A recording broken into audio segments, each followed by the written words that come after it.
Hi and welcome. My name is Michelle and I'm a certified holistic nutritionist and emotional eating expert. And so today I wanted to share with you some ways that you can move through your emotional eating with more compassion.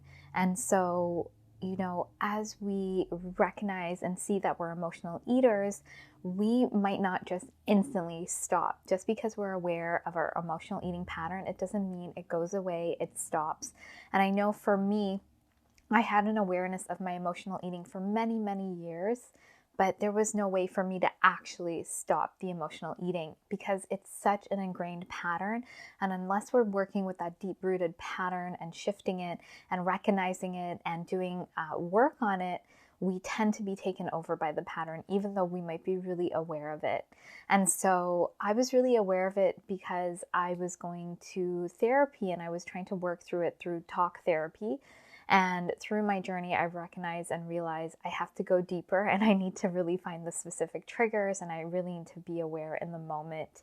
And this is something that I teach my clients. But if you're just starting off in this journey and you recognize you're an emotional eater, I'm going to give you some ways you can start being compassionate with yourself because like I said, this is an ingrained pattern and it takes some time to move forward, especially if you're doing it on your own. If you have more support that's targeted, you can move through this quite in a shorter amount of time. So when I work with clients, we work together for at least 12 weeks and then it can be, maybe let's say 12 weeks to 6 months, but it's not many, many years like it was for me. And maybe you've been in this struggle for many years as well. And so what I want to say is awareness is really great. And I teach clients that. So the first step really is awareness.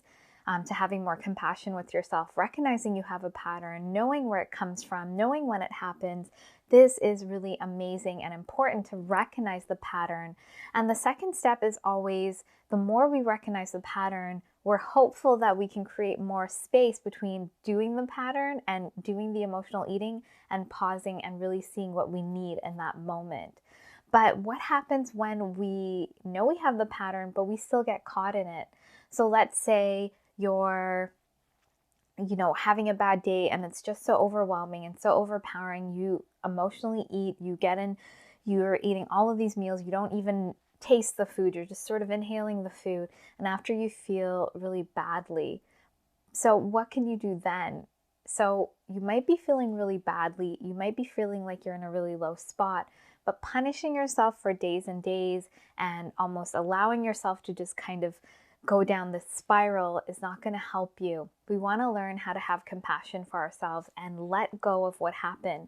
So if we have one day of, overeating or emotionally eating, we want to be able to let go of that day and start again.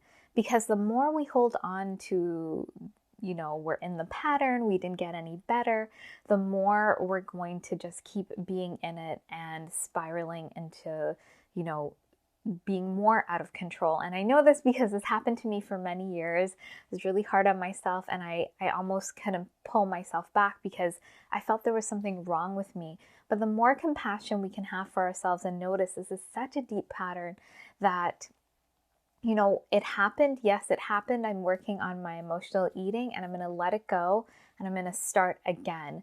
And this is where having support and accountability becomes really important because when I work with clients, and this happens because I look at their food journal throughout the week, we look at triggers and when this emotional eating is happening, I look at the circumstance and I say, and I can see for them, since we've been working together, it's not every day you're emotionally eating. It's not every week. It's been a couple of weeks. And so it's okay every time it happens. We just let it go and we work on it a bit more. So compassion is so key and so important. So if you're doing this yourself, having compassion is really the first step after you've had a binge. The second way you can have compassion for yourself, I believe, is that when you see that you're going through this and it's creating pain and it's creating struggle for you, the way you can have compassion for yourself is to find help. So find someone that's going to help you get out of this, because if you can't get yourself out of this and you keep spiraling, then you're not being very kind to yourself. You're not giving yourself the care and, the nurturing that you need, that maybe in that moment you can't provide. And so you need someone to help you with that, to help you with support, to help you see how to do this, to not make it that you're taking it all on your shoulders. Because the more you take the weight of it on your shoulders, you're probably going to end up in more emotional eating, because that creates, more stress, and then you go towards food to relieve that stress. So those are the two key ways to really show your self-compassion in the moment when you've had the emotional eating binge, and then finding further support so that you can move yourself out of this pattern, because it's so possible to move yourself out of this pattern.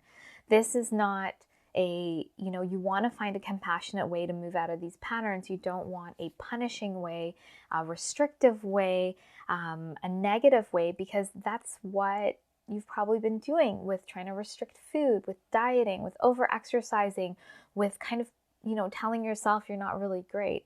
So we want to move out of that. So I want to ask you, let me know, is this making sense to you? Does this resonate with you? Are you looking for a different way?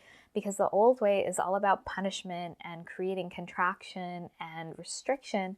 And the new way is really about having compassion and seeking out that help and support. And it feels more open and free in your body.